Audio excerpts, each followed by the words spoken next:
So hello my future doctors. तो कैसे आप? तो उम्मीद है हमेशा की तरह अच्छे ही होंगे। तो स्वागत है आपका हमारे यूट्यूब चैनल ईसे नीतिमंड दिस इज चंचल कुलदीप। तो आज का जो लेक्चर है वो थोड़े से 4-5 दिन बाद में आ रहा है, तो कुछ टेक्निकल इश्यू आ रहे थे, इस वजह से लेक्चर अपलोड नहीं हो पाए। तो अब प्रॉपर लेक्चर वैसे ही पहले की तरह अपलोड होंगे। तो 14 लेक्चर हमने अपलोड कर दिए सेल बायोलॉजी के, साथ साथ में टॉपिक वाइज जो फिजिक्स के और जो केमिस्ट्री के टॉपिक वाइज सीरीज चली रही है और एनसीईआरटी बाउंसर सीरीज भी चल रही है। तो 14 लेक्चरों में हमने अब तक क्या देख लिया सेल बायोलॉजी में। पिछले लेक्चर में 14वें लेक्चर में मतलब हमने सेल वॉल स्टार्ट की थी। तो सेल वॉल का जो पार्ट फर्स्ट था उसमें हमने देखा, पहले तो इंट्रोडक्शन देखा सेल वॉल का, उसके बाद में देखा उसका फॉर्मेशन, और जो आखिरी टॉपिक था उसमें देखा कि जब कोशिका का डिवीजन होता है तो उसके दौरान कोशिका भित्तियों का निर्माण कैसे होता है। तो सबसे पहले तो बाहर की बारीक परत क्या होती है, मध्य पटलिका मिडिल लेमिला। उसके बाद में अंदर की तरफ बनती है प्राइमरी सेल वॉल, फिर सेकेंडरी सेल वॉल, फिर जिम्नोस्पर्म की जाइलम ट्रैकेट्स में क्या बनती है, जिम्नोस्पर्म की जाइलम ट्रैकेट्स में क्या बनती है, टर्सरी सेल वॉल। तो ऐसे कुछ हमने देखा था। अब मैं आपके सामने दो स्टेटमेंट लिख रहा हूं जो कि नेट के लिए बहुत ही इंपॉर्टेंट है।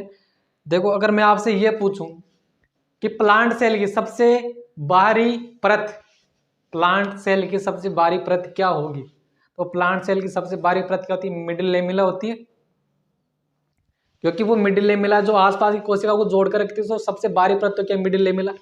लेकिन पेक्टिनेज एंजाइम की सहायता से, पेक्टिनेज एंजाइम की सहायता से मिडिल लेमिला को क्या किया जा सकता है, घोला जा सकता है, मतलब उसको डाइजेस्ट किया जा सकता है। तो मान लो कि आपसे ऐसे पूछा जाए कि पेक्टिनेज एंजाइम यूज करने के बाद में जो प्लांट सेल है उसकी सबसे बाहरी परत क्या रहेगी, तो बाहरी परत जो मिडिल लेमिला थी वो तो क्या गुल गई, तो अब वो सबसे बाहरी परत क्या बचेगी, प्राइमरी सेल वॉल बचेगी।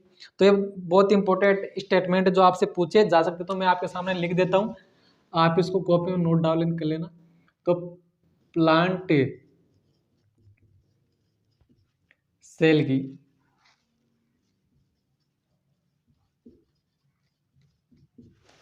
दिख रहा है आउटर मोस्ट लेयर, तो आउटर मोस्ट लेयर क्या रहेगी, मध्य पटलिका, मध्य पटलिका मिडिल लेमिला।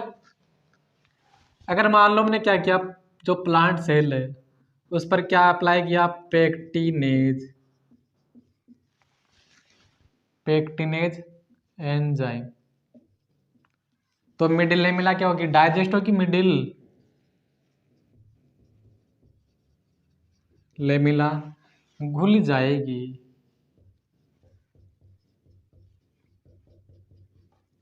तो अब आउटर मोस्ट लेयर क्या रहेगी, आउटर मोस्ट लेयर क्या रहेगी, वो प्राइमरी सेल वॉल। ठीक है, तो ये इंपॉर्टेंट स्टेटमेंट तो आपसे नीट में पूछे जा सकते, तो आप इसको नोट कर लो। फिर हम देखते हैं कि हमने ये तो सुन लिया कि प्राइमरी सेल वॉल होती है, सेकेंडरी सेल वॉल होती है, टर्सरी सेल वॉल होती है, लेकिन सभी का कंपोजिशन सेम होता है या कंपोजिशन में क्या कुछ डिफरेंस होता है, तो हम देखेंगे अब इनमें डिफरेंस। तो आप इसको नोट कर लो, मैं साइड में हट जाता हूँ, तो आपने नोट कर लिया, तो फिर हम देख रहे हैं हम प्राइमरी और सेकेंडरी सेल वॉल में डिफरेंस।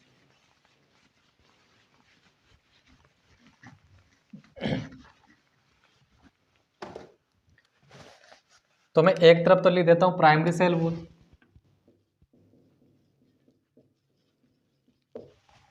और एक तरफ मैंने लिखा सेकेंडरी सेल वॉल। ठीक है, तो प्राइमरी सेल वॉल की बात करें तो ये कैसी होगी, पहली बात तो थिन होती है, पतली होती है, और ये कंपेरेटिवली क्या होती है, थोड़ी थिक होती है। थोड़ी थिक कैसे होगी, क्योंकि इसमें कितनी परत पाई जाती है, S1 S2 S3, 3 परतों से मिलकर के बनी होती है। ठीक है, ये तो पतली और मोटी की बात होगी। अब अगली बात करें तो ये थोड़ी कैसी होती है, कठोर, सॉरी लचीली, लचीली, और ये कैसी होती है, कठोर। वो तो लचीली है और ये क्या है, कठोर। अब लचीली वो क्यों है, क्योंकि लचीली होने का कारण क्या है, इसके अंदर जल की मात्रा क्या होती है, ज्यादा, और इसमें जल की मात्रा क्या होती है, कम। अरे जिसमें जल की मात्रा ज्यादा होगी वो ऑटोमेटिकली क्या होता है, लचीला ही होगा वो। अब जो अगली बात करें तुम कि इसमें सेलुलोज की मात्रा क्या होती है, कम, और सेकेंडरी सेल वॉल में बात करें तो सेलुलोज की मात्रा क्या होती है, ज्यादा, और प्राइमरी सेल वॉल में हेमी सेलुलोज की मात्रा तो क्या होती है, ज्यादा, और इधर सेकेंडरी सेल वॉल में हेमी सेलुलोज की मात्रा क्या होती है, कम। ठीक है। अब अगला जो स्टेटमेंट है बहुत बहुत इंपॉर्टेंट है। अगला जो स्टेटमेंट है, अगला स्टेटमेंट आप ध्यान से सुनना कि जो प्राइमरी सेल वॉल है वो जब प्लांट सेल डिवीजन कर रही है, जब कोशिका के अंदर क्या होता है, विभाजन हो रहा होता है, तो विभाजन के तुरंत बाद या विभाजन के दौरान ही क्या बनना स्टार्ट हो जाती है, प्राइमरी सेल वॉल। तो जो कोशिका विभाजन कर रही होती है उस कोशिका को बोला जाता है विभज्योतकी कोशिका।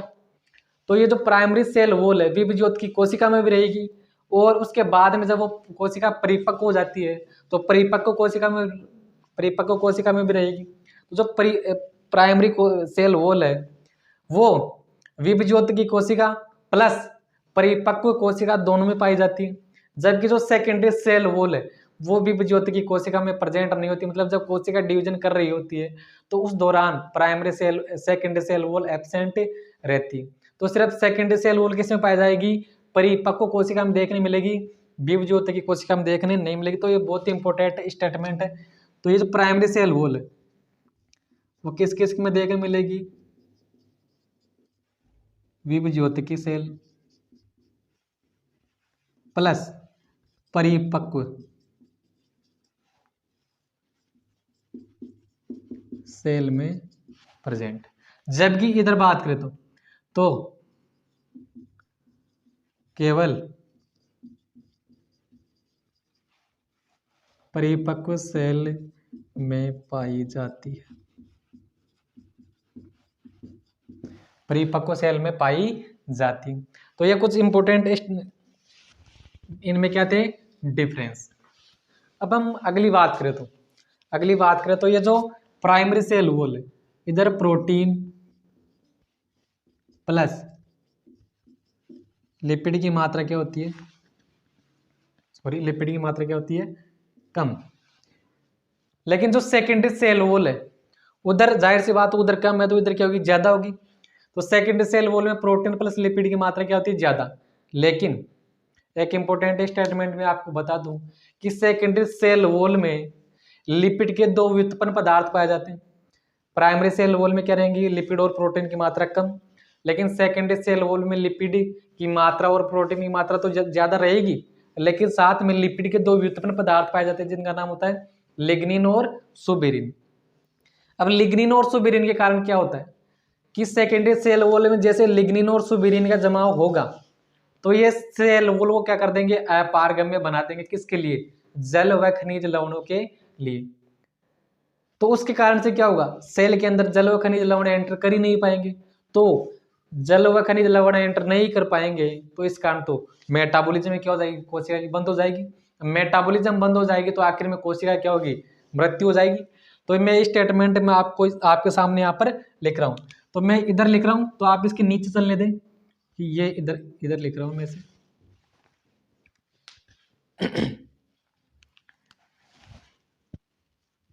सेकेंडरी सेल वॉल में लिपिड के व्युत्पन्न पदार्थ पाए जाते हैं। वो लिपिड के व्युत्पन्न पदार्थ कौन कौन से, लिग्निन व सुबेरिन, जो कि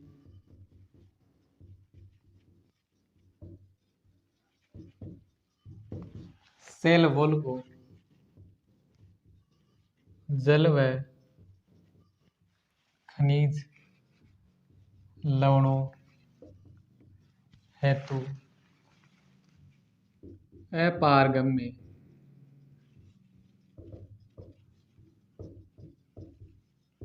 बना देते हैं। ठीक है। अब वो व्युत्पन्न पदार्थ कौन कौन से, तो वो व्युत्पन्न पदार्थ कौन कौन से होते हैं? एक तो होता है सुबेरीन। कौन सा? सुबेरीन। और दूसरा जो है वो होता है लिग्निन।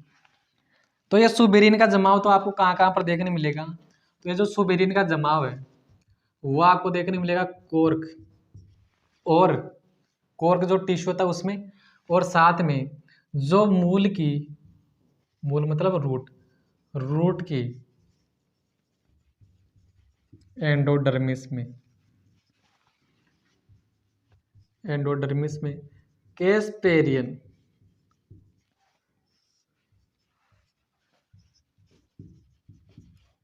पट्टियों के रूप में, पट्टियों के रूप में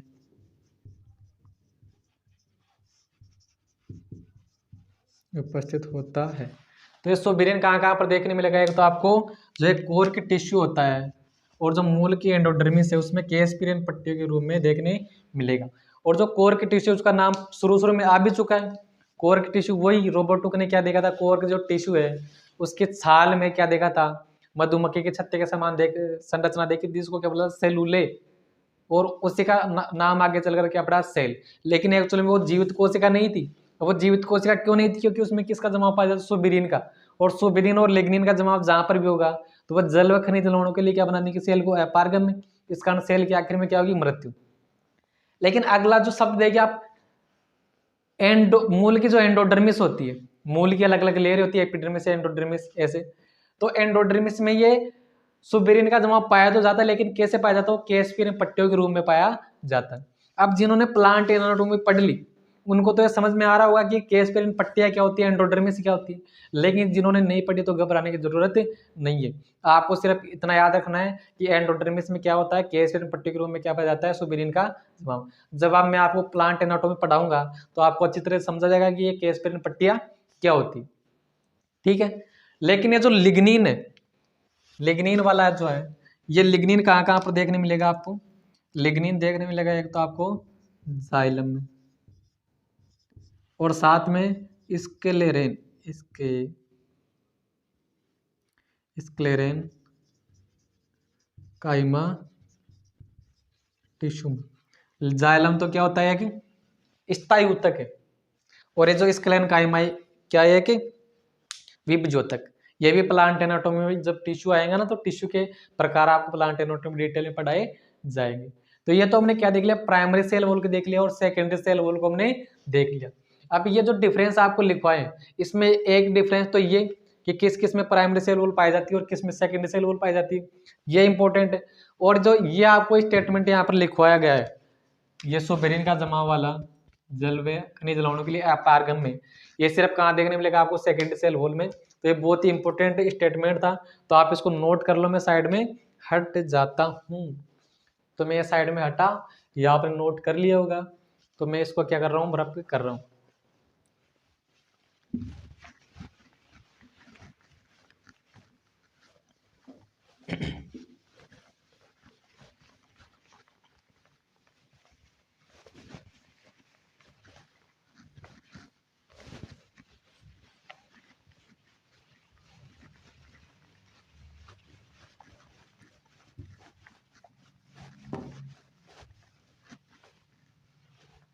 देखो, प्राइमरी सेल वॉल देख ली, टर्सरी सेल वॉल देख ली, सॉरी सेकेंडरी सेल वॉल देख ली। अब देख रहे हैं हम tertiary cell wall. Tertiary cell wall, tertiary cell wall में आपको ज्यादा कुछ याद नहीं रखना है। आपको सिर्फ क्या याद रखना है टर्सरी सेल वॉल में? कि कहाँ पाई जाती है। तो कहाँ पर पाई जाती है? जिम्नोस्पर्म। कौन सा स्पर्म? जिम्नो का स्पर्म, जिम्नो का स्पर्म। जिम्नोस्पर्म प्लांट की कैटेगरी है। जिम्नोस्पर्म प्लांट जो किंगडम है उसमें आपको पढ़ाया जाएगा। प्लांट्स को कितने पार्ट्स में डिवाइड किया गया? 5 पार्ट्स में। पहले एल्गी, ब्रायोफाइटा, टेरिडोफाइटा, जिम्नोस्पर्म और एंजियोस्पर्म। जिम्नोस्पर्म को हिंदी में क्या बोला जाता है? अनावर्त बीजी। क्या बोला जाता है? अनावर्त बीजी। तो अनावर्त बीजों की जो जाइलम ट्रैकिड्स होती है, जाइलम ट्रैकिड्स में प्रेजेंट होती है ओनली। बस इतना ही आपको ट्रेसी सेल वॉल के बारे में याद रखना है, इससे ज़्यादा आपको याद नहीं रखना है। ठीक है, तो ये भी आप ट्रेसी सेल वॉल के बारे में लिख लो। अब tertiary cell wall, primary cell wall और सेकेंडरी सेल वॉल पढ़ने के बाद ये हमारा यहाँ तक सेल वॉल वाला पोर्शन क्या होता है, खत्म होता है। अब इसके आगे हम देखेंगे कि कुछ 3 स्ट्रक्चर है, 3 नाम सामने आ रहे हैं। पहला तो क्या, मिडिल लेमिला, दूसरा प्लाज्मोडेस्माटा, और तीसरी एक और स्ट्रक्चर होती है पिट्स, हिंदी में बोला जाता है उनको गर्त। तो इन 3 स्ट्रक्चर के बारे में डिटेल में देखते हैं कि ये क्या है, क्या इनमें डिफरेंस है। तो इसको लिखने के बाद में आप अगली हेडिंग डालो, प्लाज्मोडेस्माटा, मिडिल लेमिला और पिट्स, मतलब गर्त की बात करेंगे हम।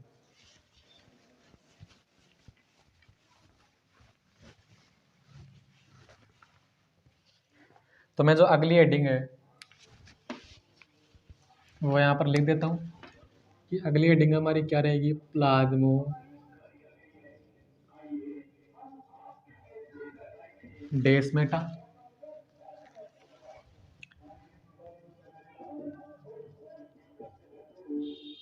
मिडिल लेमिला और क्या, पिट्स, हिंदी में बोले तो इनको बोला जाता है गर्त। तो इन 3 स्ट्रक्चर के बारे में हम क्या करेंगे, डिटेल में स्टडी करेंगे।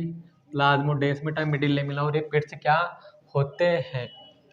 तो देखो एक एक करके हम देखते हैं कि मान लो कि मैं समझाने के लिए क्या बना रहा हूँ, सेल बना रहा हूँ, प्लांट सेल बना रहा हूँ। तो ये जो प्लांट सेल में बना रहा हूँ,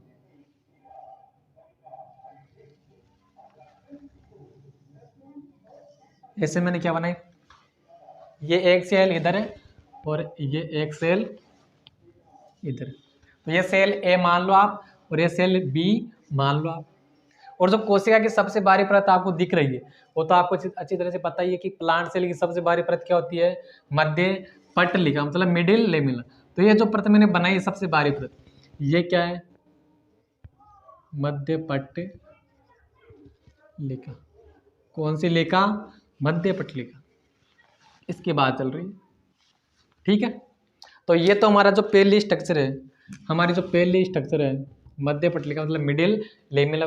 मिडिल लेमिला क्या, प्लांट सेल की सबसे बारीक परत है जो कि कोशिका को, आसपास की कोशिका को आपस में जोड़ करके रखती है। अब इसके बाद में जैसे कि मैंने आपको पिछले लेक्चर में बताया था कि सेल डिवीजन के दौरान सबसे पहले परत कौन सी बनेगी, प्राइमरी सेल वॉल। अंदर मिडिल लेमिला के अंदर की तरफ कौन सी बनेगी, प्राइमरी सेल वॉल।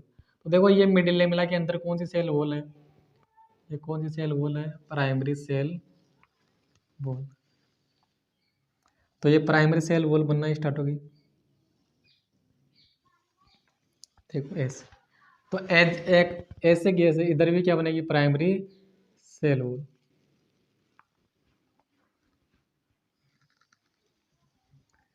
देखो ये क्या है, प्राइमरी सेल वॉल, ये क्या है, प्राइमरी सेल वॉल, ये जो ब्लू कलर से मैंने बनाई है।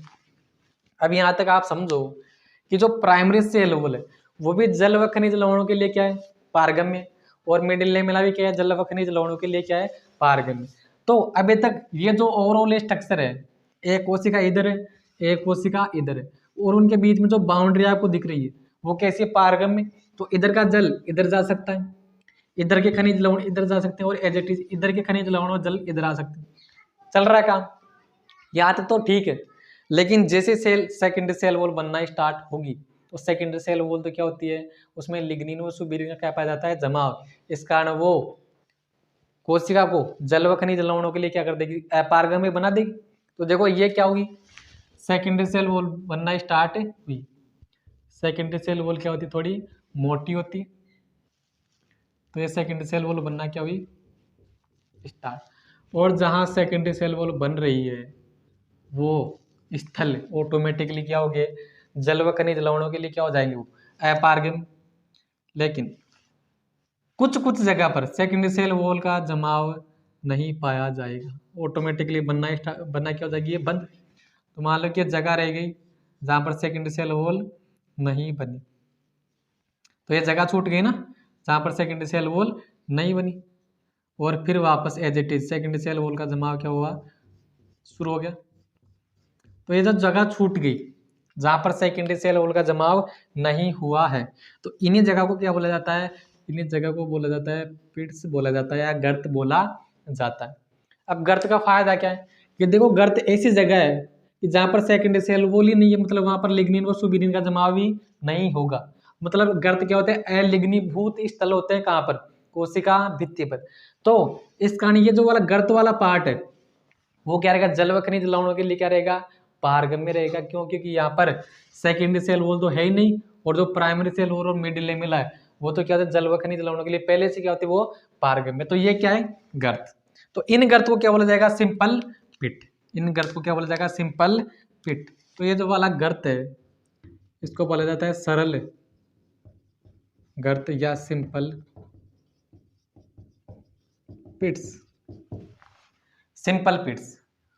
ये कहां पर देखने मिलेगा आपको, जाइलम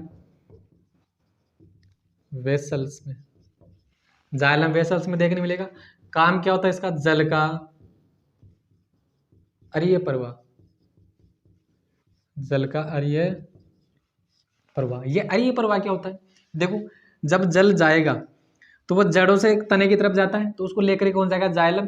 तो ये तो सीधा देखो नीचे से ऊपर की तरफ जा रहा है, लेकिन जल आसपास की कोशिकाओं में ऐसे जब जाता है ना, ऐसे आसपास की कोशिकाओं में, तो उस प्रवाह को क्या बोला जाता है, अरीय प्रवाह। तो अरीय प्रवाह कैसे होगा, जब जल एक सेल से दूसरी सेल में जाए तो किस कारण से जाएगा, सरल गर्त की सहायता से जाएगा। तो इस कारण क्या होता है, जाइलम वेसल से पैदा जल के अरीय प्रवाह में क्या करता है, सहायता। ठीक है, अब देखो ऐसे सेल वॉल बन रही थी, सेकेंडरी सेल वॉल बन रही थी, लेकिन ये बनती बनती ऐसे फिर क्या होगी, बनती बनती क्या होगी, ये ऐसे देखो ये क्या होगी, बनती बनती क्या होगी, ऐसे बनती बनती वापस क्या, कुछ जगह फिर से क्या होगी, सॉरी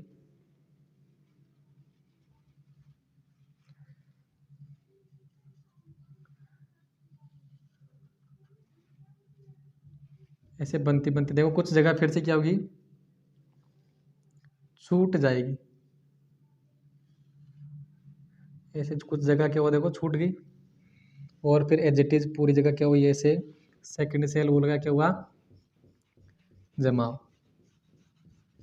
देखो ये सेकंड सेल वॉल, तो देखो यहाँ पर भी सेकेंडरी सेल वॉल जो एब्सेंट है, तो इनको भी क्या बोला जाएगा, गर्ती बोला जाएगा। लेकिन इस गर्त में और इस गर्त में आप डिफरेंस देखो कि इस गर्त का जो ओपनिंग है और जो इसकी गुहा है, दोनों का व्यास क्या है, बराबर है। तो ऐसे गर्त को क्या बोला जाएगा, सरल गर्त। लेकिन ये वाला जो गर्त है इसकी ओपनिंग तो क्या है, छोटी, लेकिन जो इसकी गुहा है उसका व्यास क्या है, थोड़ा ज्यादा। तो ऐसे गर्त को बोला जाता है, ऐसे गर्त को बोला जाता है परिवेशित गर्त, परिवेशित गर्त, या इंग्लिश में बोले तो board rate, board board red, board rates pits, board rate pits. अब बोर्ड रेट पिट्स पिट्स के अंदर क्या होता है कि अंदर की तरफ थोड़ा सा क्या होता है, सुबिरीन का क्या होता है, जमाव। अंदर की तरफ थोड़ा सा क्या होता है, सुबिरीन का जमाव। तो ये क्या है, सुबेरीनीकृत स्थान है, सुबेरीन का जमाव पाया जा रहा है बोर्ड रेट पिट्स के अंदर। ये देखो, तो इनको क्या बोला जाता है, टोरस। तो परिवेशित गर्त में जो सुपेरिन का जमा पाया जा रहा है उसको क्या बोला जाता है, टोरस। और जो टोरस है वो क्या करता है, जल के नियंत्रण में क्या करेगा, सहायता, जल के नियंत्रण में क्या करेगा, सहायता। देखो जब जल इधर से इधर जाएगा, लेकिन उसके बीच में देखो हमने अपारगम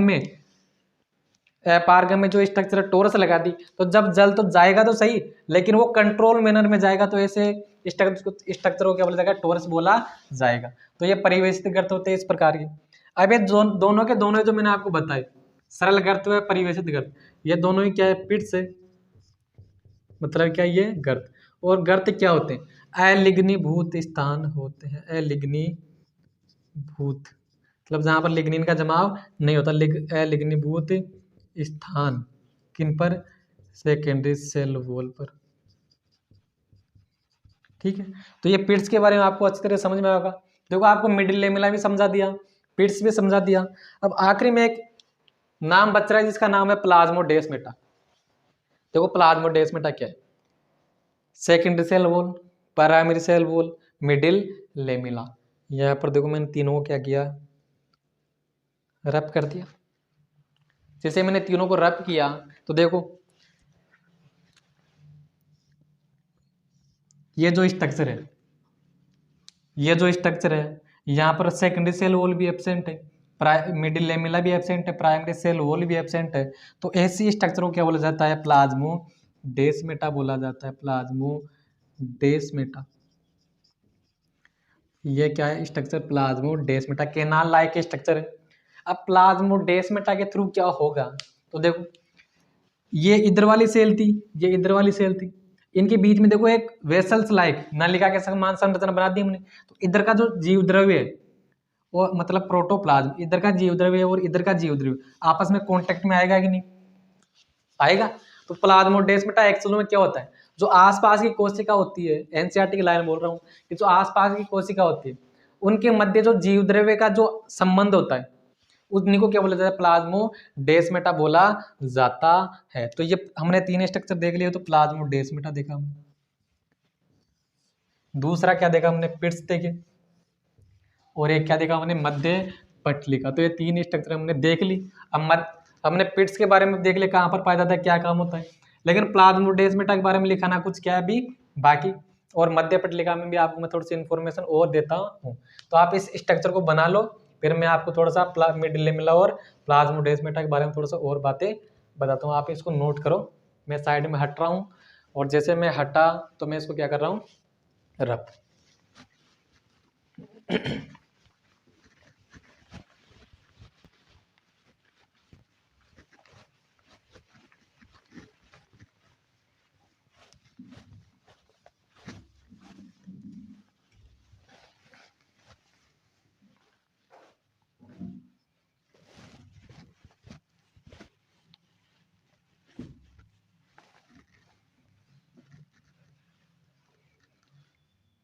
तो आप अगली हेडिंग डालो।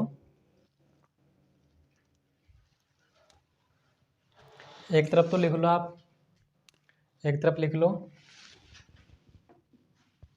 एक तरफ लिख लो आप मध्य पटलिका, और दूसरी तरफ लिखो आप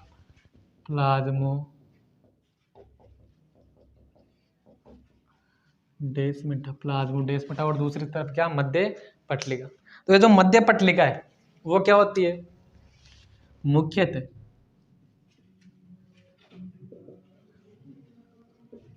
कैल्शियम पैक्टेड। देखो एग्जाम में जब आए तो आपको क्या सही करके आना है? कैल्शियम पैक्टेड।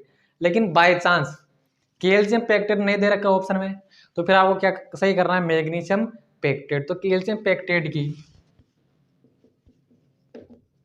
बनी परत होती है जो कि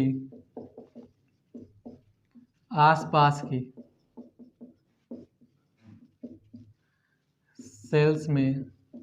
सेल्स को जोड़कर रखती है। ठीक है। अब इस कारण से इसको क्या बोला जाता है? सीमेंट परत। इस कारण इसे